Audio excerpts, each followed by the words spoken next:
Assalamualaikum warahmatullahi wabarakatuh.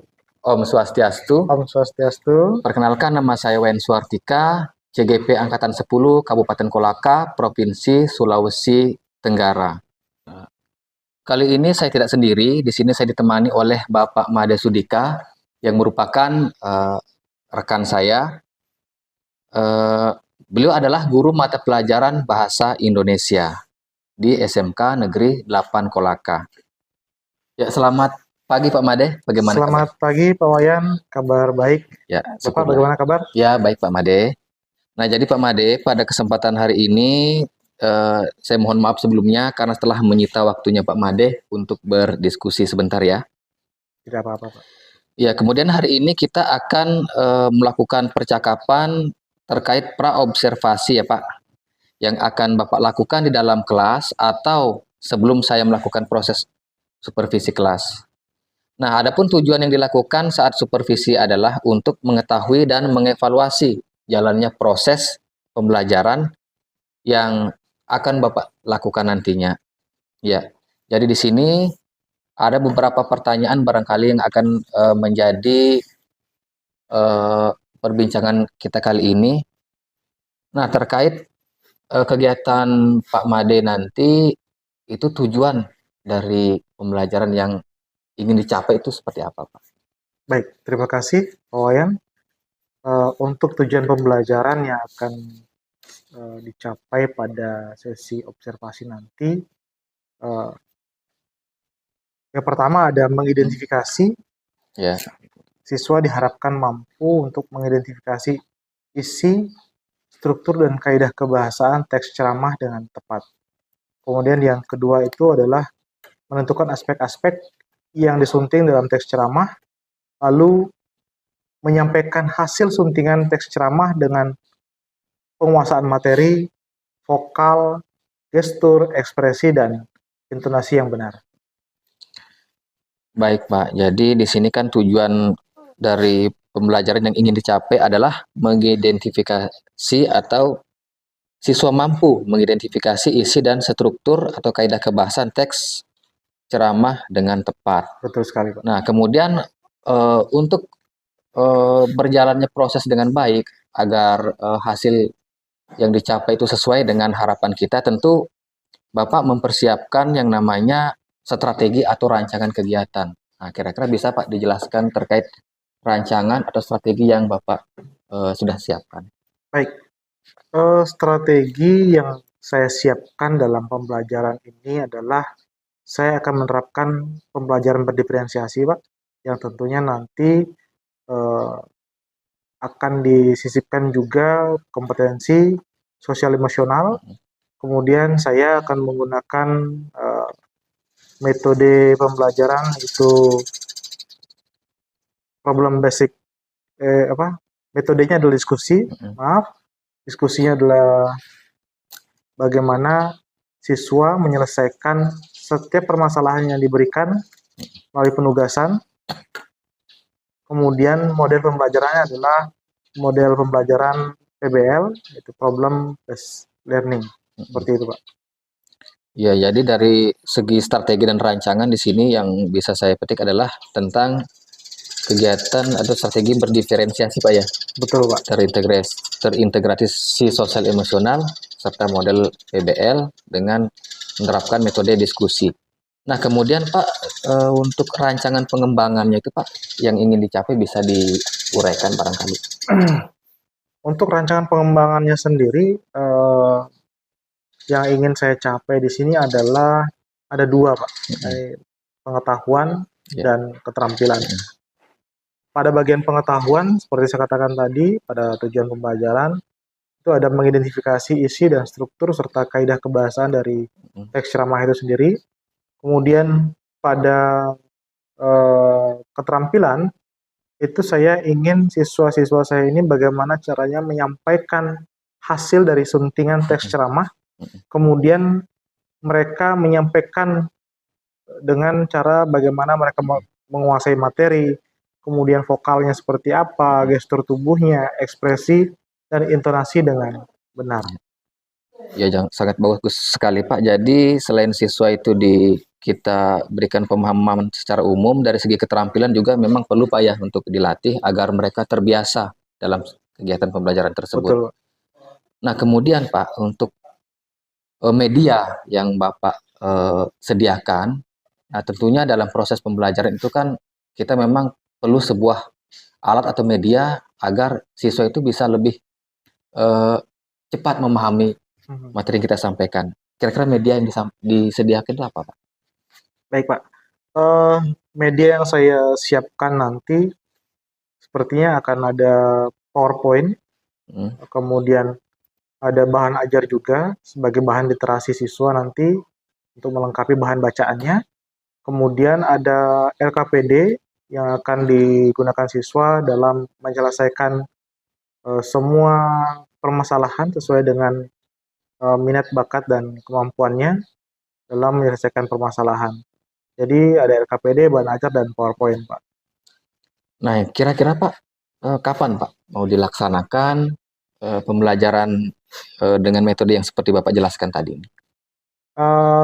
Kebetulan nanti hari Kamis ada jadwal saya di Bahasa Indonesia, itu jam ke-2 sampai dengan jam ke-5, itu di kelas 10 ATP, Pak.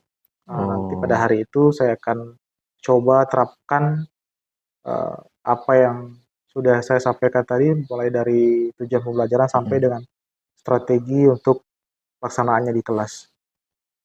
Jadi 4 jam Pak ya, satu kali pertemuan itu? 3 jam Pak, 3 kelas jam. 11 Oh, ya. kelas 11 3 jam. Iya. Nah, baik Pak. Jadi Pak, untuk beberapa pertanyaan itu sudah merupakan mewakili dari informasi yang kita butuhkan, yang saya butuhkan. Nah, kemudian Pak, apa yang kira-kira Bapak bisa dapatkan dari diskusi kita kali ini?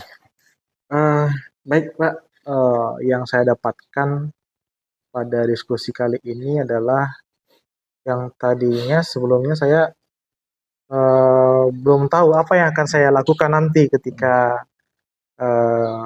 sesi observasi. Nah, dengan kegiatan pra-observasi ini saya mulai bisa merancang apa yang akan saya lakukan nanti. Ya. Kalau Bapak tidak masuk dalam sesi ini, mungkin saya tidak akan pernah terfikirkan bagaimana saya menyiapkan LKPD, bagaimana saya menyiapkan bahan ajar termasuk PowerPoint juga. Kemudian saya tentu masih akan mikir dulu strategi seperti apa yang akan saya terapkan di dalam pembelajaran nanti. Seperti itu, Pak. Baik Pak, kebetulan saya juga sangat senang berdiskusi dengan kegiatan seperti ini, karena di sini kita bisa saling mengingatkan, kita bisa saling berbagi pemahaman. Nah, kemudian Pak, setelah kegiatan ini kan masih ada pertemuan berikutnya, yaitu kegiatan observasi Pak ya. Nanti di situ saya akan datang lagi untuk melihat proses Bapak mengajar. Jadi di situ bukan berarti saya menggurui Pak ya. Baik, saya ingin melihat sama-sama belajar. Kemudian setelah itu kan kita masih ada lagi kegiatan pasca observasi. Jadi di situ saya minta juga untuk kesediaan Bapak, nanti kita bisa berdiskusi lagi lebih lanjut. Siap Pak, siap. Dengan senang hati Pak. Ya, jadi demikian kegiatan kita kali ini. Nanti kita bertemu lagi pada pertemuan selanjutnya. Jadi saya akhiri dengan ucapan wassalamualaikum warahmatullahi wabarakatuh. Om Santi Santi Santi Om.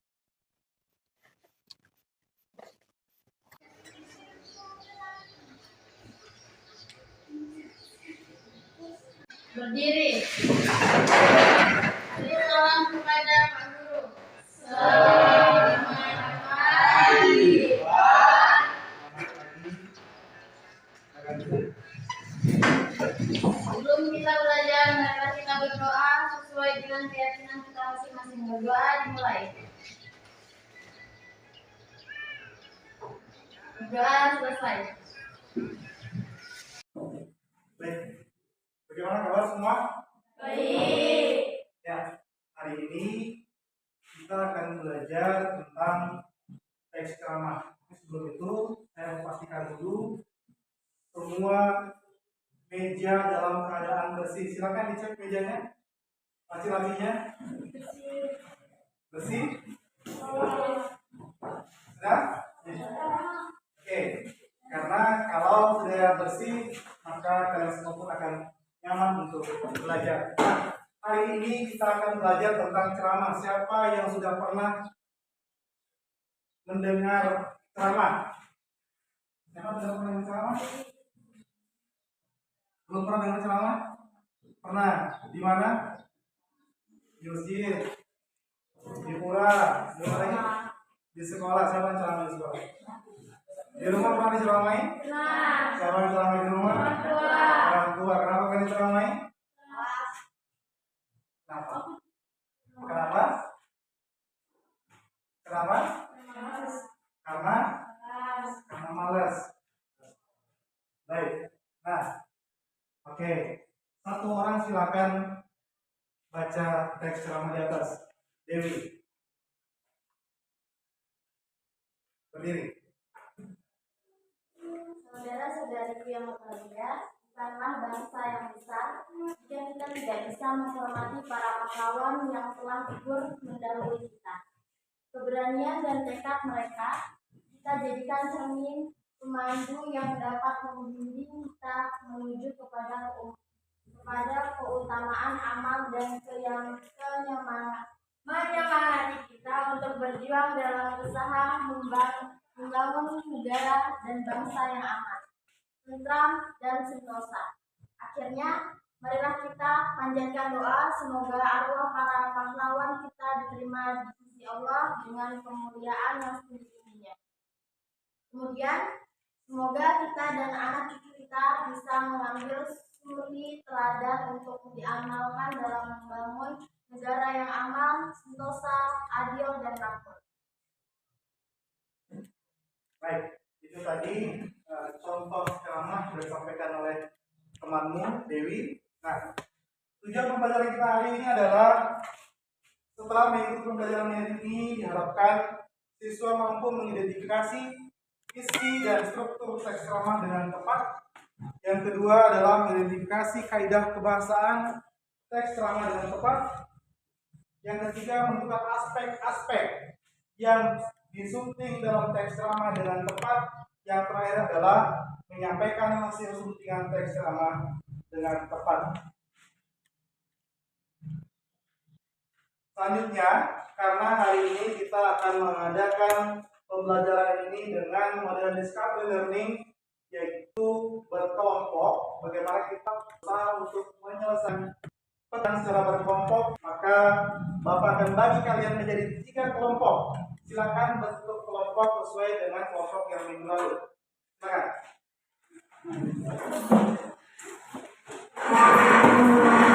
Nah, di sini ada bahan ajar yang boleh kalian baca.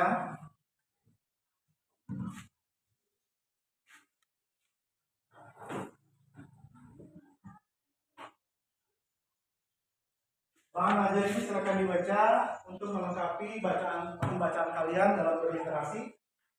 Jadi ceramah itu adalah sebuah upaya menyampaikan informasi di depan umum. Ya, kalau di rumahmu itu bukan ceramah namanya, itu namanya diomeli. Ya. Selanjutnya fungsi teks ceramah. Nah, ceramah sendiri pun ada. Berdasarkan contoh ceramah tersebut, dapatlah kita simpulkan bahwa ceramah merupakan teks yang berfungsi untuk menyampaikan informasi atau edukasi yang berupa pengetahuan kepada khalayak, juga untuk meyakinkan. Jadi sekaligus meyakinkan, mengajak orang yang yakin dengan apa yang disampaikan oleh siapa? Si pembawa ceramah atau si penceramah. Ya. Selanjutnya, menentukan isi dan struktur teks ceramah itu ada semua di yang sudah ada di media masing, silakan dibaca. Saya perlu menit ya, bahkan secara kelompok. Oke, dikat pokoknya. Ya, sudah 5 menit, terlalu sudah cukup untuk melakukan literasi, membaca-baca bahan-bahan ajar yang sudah ada. Boleh tadi ada yang menggunakan handphone, mencari informasi berkaitan dengan ceramah. Nah, sekarang di tangan saya sudah ada LKPD. Apa itu LKPD? Lembar kerja peserta didik. Di sini ada tugas yang harus kalian kerjakan dalam waktu kurang lebih 10 menit ke depan. Silakan bekerja secara bersama-sama, bergotong royong. Ada yang Selama ini tidak ada yang main HP ya, silakan dikerjakan.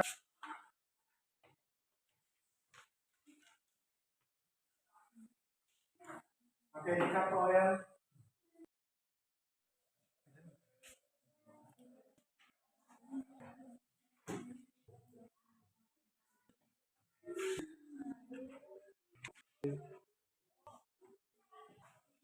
Ini apa? Masuk. Sampai di mana? Sampai 2. Ada kesulitan? Tidak ada. Oke, lanjut.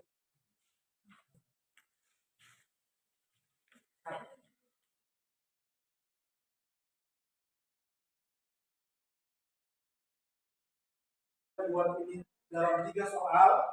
Saya minta untuk kelompok yang sebelah sini menjawab pada pertanyaan nomor 1. Kemukakan isi teks ceramah di atas. Silakan. Isi ceramah adalah tentang pergaulan upaya menghindari dampak negatif. Bisa diulang? Suaranya jelas ya? Isi ceramah adalah tentang pergaulan dan upaya untuk tidak negatif. Baik, tepuk tangan. Pertanyaan nomor 2, silakan. Kemukakan struktur teks ceramah di atas. Ceramah memiliki 3 unsur: tesis, serta tesis dapat pada paragraf 1 sampai 3, argumen dapat pada paragraf 4 sampai 7, penutup atau penegasan ulang terdapat pada paragraf 8. Iya. Tepuk tangan untuk temanmu. Jadi tesis itu memiliki 3 unsur. Apa saja tadi? Ada tesis, argumen. betul sekali. Ya, selanjutnya soal nomor 3. Perwakilan dari kelompok ini silakan sampaikan hasil diskusimu untuk soal nomor 3. Soal nomor 3. Temukan kata yang tidak sesuai pada tema di atas, lalu pilih susunan kalimatnya berdasarkan kebahasaan yang. Temukan kata yang tidak sesuai pada tema di atas, lalu pilih susunan kalimatnya berdasarkan kebahasaan yang. Silakan. Pertama itu sangatlah berbeda. Kita sudah belajar atau banget di mana dan soal sosial kita lebih luas. Baik itu di lingkungan, mungkin kita tidak dapat berada di sini. Dan hanya itu dari sebuah cerita muncul bahwa seksual atau akan menyesatkan keduanya. Baik, itu tadi hasil dari diskusi yang sudah kalian presentasikan masing-masing. Nah, dari apa yang sudah kalian pelajari, dari apa yang sudah kalian diskusikan, apa yang bisa kalian simpulkan dari materi ini?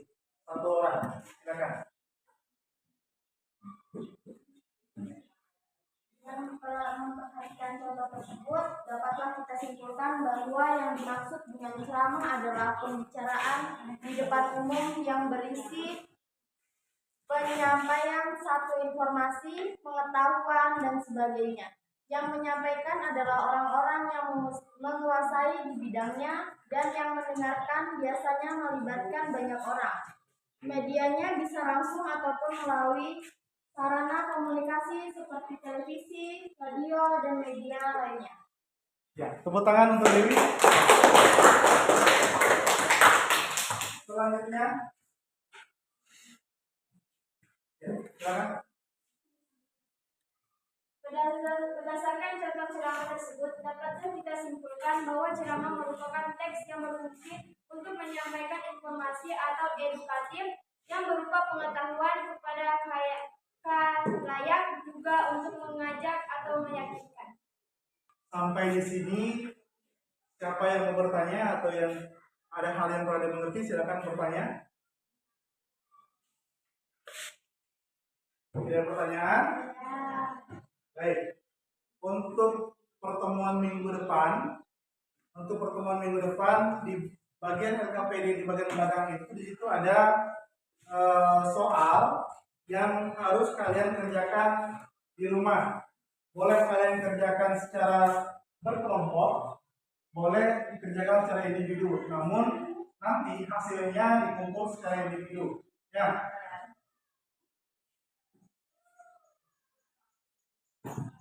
Nah, Bapak berpesan sedikit bahwa sampai di rumah selain mengerjakan tugas yang sudah Bapak berikan, silakan belajar lebih giat lagi, karena dengan belajar dan disiplin adalah jalan untuk mencapai sebuah kesuksesan. Tidak ada alasan lain yang bisa menyatakan bahwa tidak disiplin itu sukses.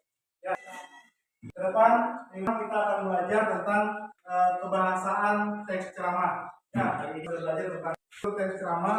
Pada minggu depan akan belajar tentang penggunaan teks ceramah. Di sini, apakah pahami semuanya? Paham ya? Nah, sampai jumpa minggu depan. Semoga semua ada yang sakit tetap jaga kesehatan. Akhir kata Bapak tutup dengan Assalamualaikum warahmatullahi wabarakatuh. Waalaikumsalam warahmatullahi wabarakatuh.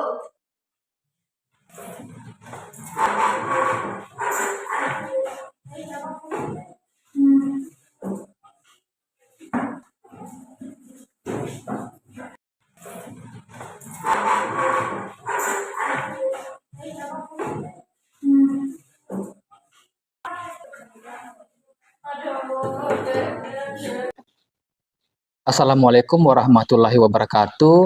Om Swastiastu. Om Swastiastu. Ya, bertemu lagi dengan saya Wayan Suartika dari SMK Negeri 8 Kolaka selaku CGP Angkatan 10 Kabupaten Kolaka, Provinsi Sulawesi Tenggara.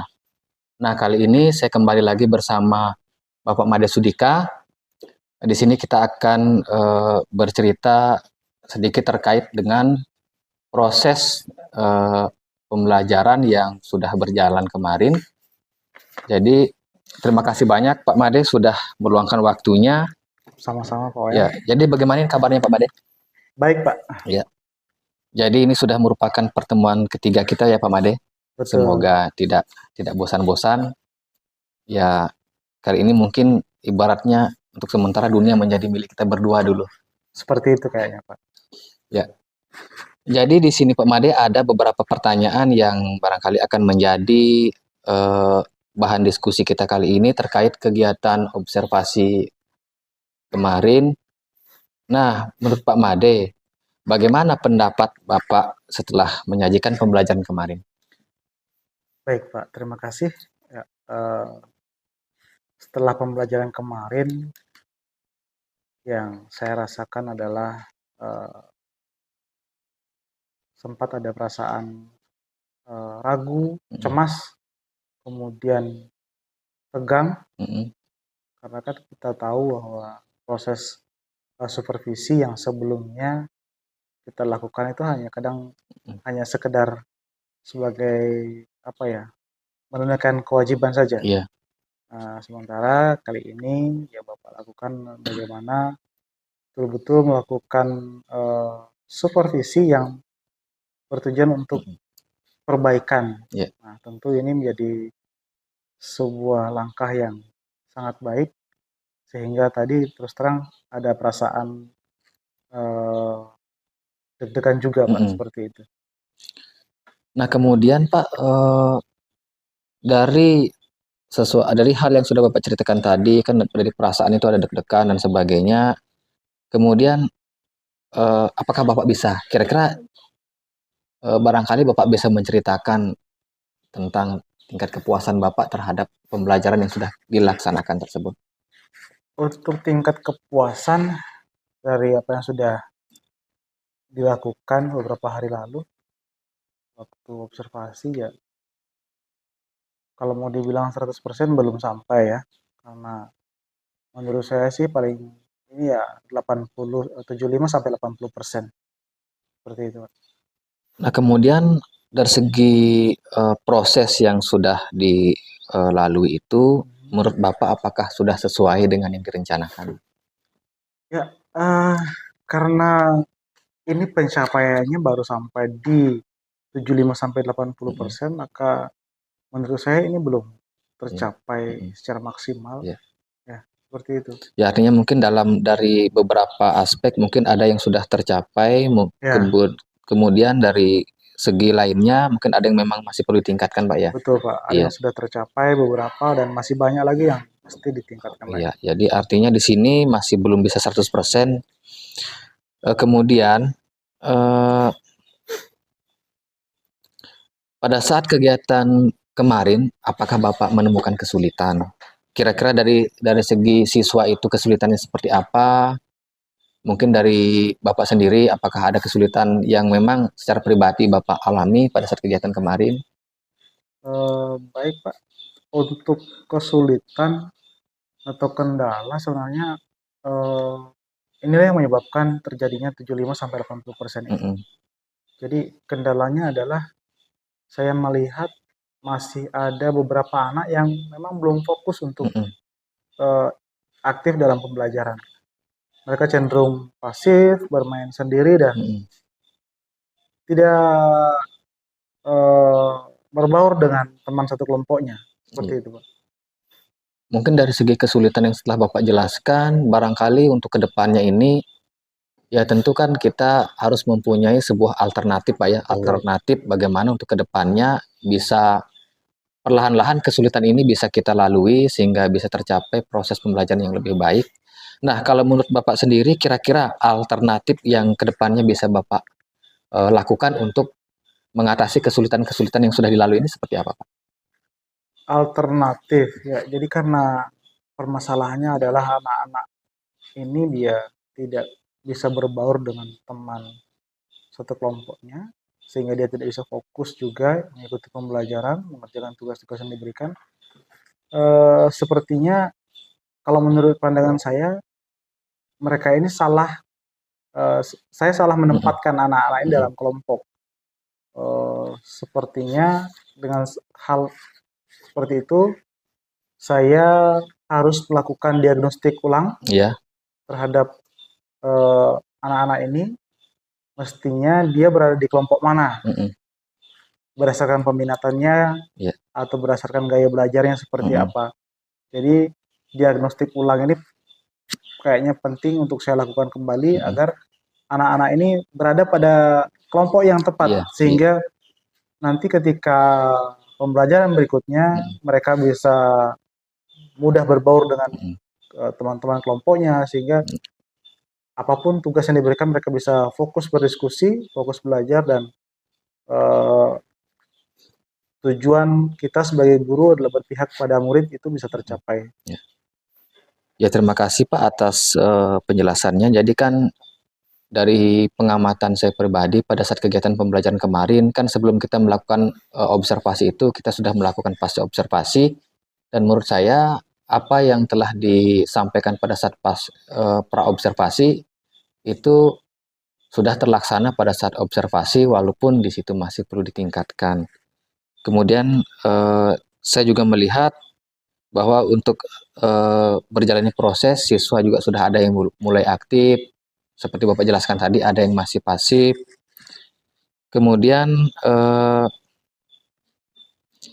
seperti yang Bapak jelaskan tadi kan mungkin siswa tersebut ada yang salah penempatan Pak ya. Jadi solusinya ke depannya itu adalah melakukan asesmen diagnostik Pak ya, untuk mengkelompokkan mereka. Nah kemudian Pak, untuk pertemuan berikutnya ini kira-kira yang Bapak lakukan itu apa? Ya, ke depan seperti saya katakan tadi, tentu kita melakukan asesmen diagnostik ulang untuk anak-anak ini, kemudian memperbaiki mungkin metode pembelajarannya seperti apa, agar anak-anak ini menjadi lebih semangat belajar. Tentu mungkin di media pembelajaran mungkin saya akan lebih kreatif di situ, mungkin karena anak-anak jenuh dengan PowerPoint yang saya tampilkan dan sebagainya, akan saya buat sedemikian rupa melalui beberapa aplikasi yang sudah tersedia, sehingga ke depan anak-anak bisa lebih fokus dan lebih semangat dalam belajar. Baik, jadi bisa saya tangkap sedikit di sini, berarti di sini untuk kedepannya kita tidak mesti berpatokan hanya metode yang seperti tadi saya Pak ya. Betul. Kemungkinan pada pertemuan berikutnya Bapak itu bisa menciptakan metode-metode tambahan lagi untuk sesuai dengan mata pelajaran yang sesuai dengan kompetensi yang akan diajarkan. Betul, Pak. Termasuk dari penggunaan aplikasi, kan memang dari kurikulum Merdeka ini memang dituntut kita harus mengenal lebih jauh lagi mengenai teknologi Pak ya. Iya. Ya. Jadi Pak untuk selanjutnya mungkin saya tinggal menunggu saja informasi terkait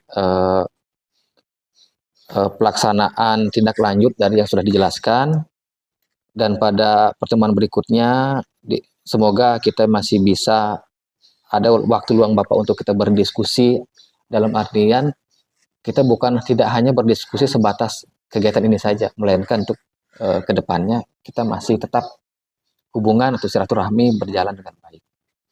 Ya, terima kasih Pak sudah meluangkan waktunya pada saat kegiatan pada pasca observasi ini. Sama-sama, Jadi Pak. saya akhiri dengan ucapan wassalamualaikum warahmatullahi wabarakatuh. Om Santi Om Santi Santi Santi. Santi. Om. Jadi terima kasih Terima Pak, kasih, sampai Pak. bertemu.